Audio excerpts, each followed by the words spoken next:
பழச்சாரையும் இளநீரையும் பரிமாற வேண்டும் தினமும்.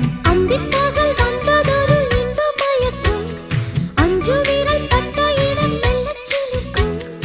எங்கெங்கே தொட்டாலும் அம்மம்மா உற்சாகம் அங்கங்கே உண்டாகும். வா கன்னத்தில் கன்னம் வைக்க